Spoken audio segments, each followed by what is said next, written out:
دنیا میں ہر روز مختلف قسم کے حادثات پیش آتے رہتے ہیں۔ آئے دن کوئی نہ کوئی حادثہ پیش آتا رہتا ہے، کہیں زلزلہ، کہیں سیلاب، تو کہیں طوفان، کہیں ایکسیڈنٹ، کہیں حادثاتی اموات اور کہیں اچانک آزمائشیں۔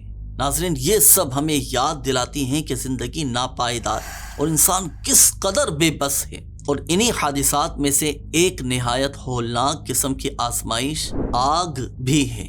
ابھی گزشتہ دنوں جو افسوسناک واقعہ پیش آیا، رحم فرما میرے مولا، رحم فرما میرے مولا، اور اس میں قیمتی جانیں جھلس گئی، کئی افراد بچھڑ گئے، دکانیں، لوگوں کا مال و اسباب جل گئے، عمارت زمین بوس ہو گئی، تو ہمارے دل بھی ان کے غم میں ڈوبے ہوئے ہیں۔ اللہ پاک سے ہم عافیت کی دعا کرتے ہیں، سلامتی کا سوال کرتے ہیں۔ اب میں آپ کے سامنے کچھ وظائف اور دعائیں عرض کرتا ہوں کہ جو ایسے موقع پر آپ نے پڑھنی ہے۔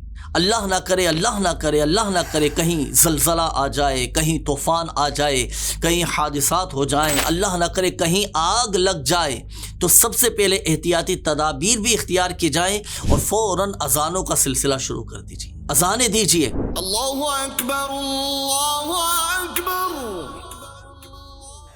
آگ بجھانے کا ایک عمل یہ بھی ہے کہ اگر کہیں آگ لگ جائے اور وہ بجھ نہ رہی ہو تو اصحاب کہف کے نام لکھ کر اگر ڈال دیے جائیں تو آگ بجھ جائے گی۔ حضرت سیدتنا ام سلمہ رضی اللہ تعالی عنہا بیان کرتی ہیں کہ میں نے رسول اللہ صلی اللہ علیہ وآلہ وسلم کو فرماتے ہوئے سنا کہ جس بندے کو مصیبت پہنچے اور پھر وہ یہ دعا پڑھ لے، دعا کون سی؟ وہ دعا نوٹ کیجئے گا، انا للہ و انا الیہ راجعون، اللہم اجرنی فی مصیبتی و اخلف لی خیرا منہا۔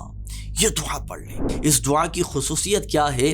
مفتی احمد یار خان نعیمی رحمۃ اللہ تعالی علیہ فرماتے ہیں کہ یہ عمل بڑا مجرب ہے، فوت شدہ میت اور گم شدہ چیز یہ سب پر پڑھا جائے، لیکن جس چیز کے ملنے کی امید ہونا تو اس پر صرف اتنا پڑھیں، انا للہ و انا الیہ راجعون۔ اچھا، اور جس سے مایوسی ہو چکی ہو تو اس پر پھر پوری دعا پڑھیں، انا للہ و انا الیہ راجعون، اللہم اجرنی فی مصیبتی و اخلف لی خیرا منہا۔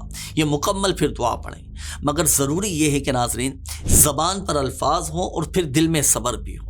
اب آئیے ایک اور وظیفہ میں آپ کو عرض کر دیتا ہوں کہ اللہ نہ کرے اگر کوئی شخص جل جائے تو اب یہ دعا پڑھ کر دم کر دیں، اذهب البأس رب الناس اشفی انت الشافی لا شافی الا انت۔ تو یہ دعا پڑھ کر آپ جلے ہوئے شخص پر دم کر دیجئے، اللہ پاک کی رحمت سے شفا حاصل ہوگی۔ مگر یاد رکھیے گا ناظرین، دعائیں بھی کریں، وظائف بھی پڑھیں اور اللہ پاک کی بارگاہ میں گڑ گڑا کر توبہ اور استغفار بھی کریں، اور ان ذکر و اذکار، ان وظائف کے ساتھ ساتھ احتیاطی تدابیر اور حفاظتی اقدامات بھی یہ اختیار کرنے چاہیے۔ اللہ پاک ہم سب کے جان، مال، عزت، آبرو اور بالخصوص اللہ پاک ہم سب کے ایمان کی حفاظت فرمائے۔